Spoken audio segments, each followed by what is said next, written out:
Abbichu roobni hamaan gaafa roobu bakakkaaf keessaan dhabu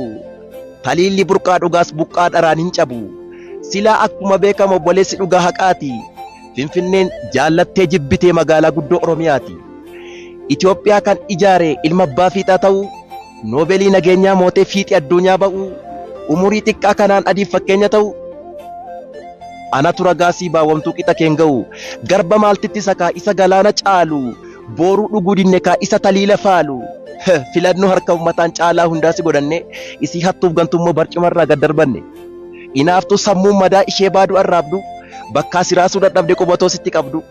ajaan ajaa gadi of hin beekneen fokkoo fi tish caal jettee gad hin teessu ati leenca maal gochuufi leenca maal gochuuf ree kan haqummaa barsiise kan sirna bulchiinsaa yoo addunyaatti agarsiise waa meeqa keessa bayas geesseete gantuu akka keeyyeessa saamee takkaan taaneem hattu waggaa meeqa barattoota masaa keessa moo teessoo gunjaatee nu saamuu bakka kaleessa ajandaan inni ka'eef mata dureen guddaan isaa biyya nagaa gochuu fi kaayyuuf karoorisa Itoophiyaa nagaa godhee kaabaa fi kibbaanii siidaa tokkummaa dhaabuu fi ba'aa fi lixaanii lubbuu ilma namaa kan rasaasni nyaatu dhiigni akka hin cabneedha kaayyoon dhumtisaatu malekka keessa muduu waaraat kiiloon seenne amantaaf sabummaa wal nyaachisee hin beekne hojii atiin hojjenne jaarraa dhibban teessetti addunyaatti agarsiise kajjee sagal keessatti biyya nagaa godhee Itoophiyaa fi Eertiriyaa fira waliin beekne wal agarsiisee jira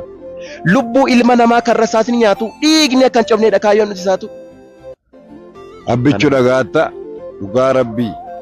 hojiin kee kanatu sii mala baay'ee nama boonsaa hojiin abbichuu biyyoota namni waggaa meeqa ijaaruu dadhabe waggaa hammana keessa ijaaree akka kanatti bareechee shillimaata amma kuni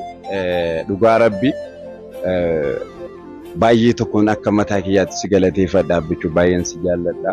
baga ilma Oromoo. Harki lachuuti malee tokko kophaan shubbisu nama hamtuut niyyate rabbiin nutti lakkisu tokko ta'us khayrii muraada isaan hanqisu addunyaa guutuu gubbaa bakka iyyuu haa barrisu hamtuu nu farrisu balaa nurraa maxachi irra walii nu galchi. nama khafii kabajee rabbiilleen kabajaa bankuma fiitiin namhu itti godhaa darajaa hoggaa waliin jettanis walii fudhaa ajajaa faallaa walii lakkisaa warri ambaalu jajaa firraatti dhiisi hijaa tokkummaa kee itichi irra walii nu galchi firraatti dhiisi hijaa tokkummaa kee itichi irra walii nu galchi. yaa rabbi yaada gaarii yaada walii urgeeysi hamtuu walii qabanis isaan jidduu balleeysi wajji nyaatee haa dhugu miskiinaa fi dureeysi humna walii nu godhi bakka yaaduuf nu geeysi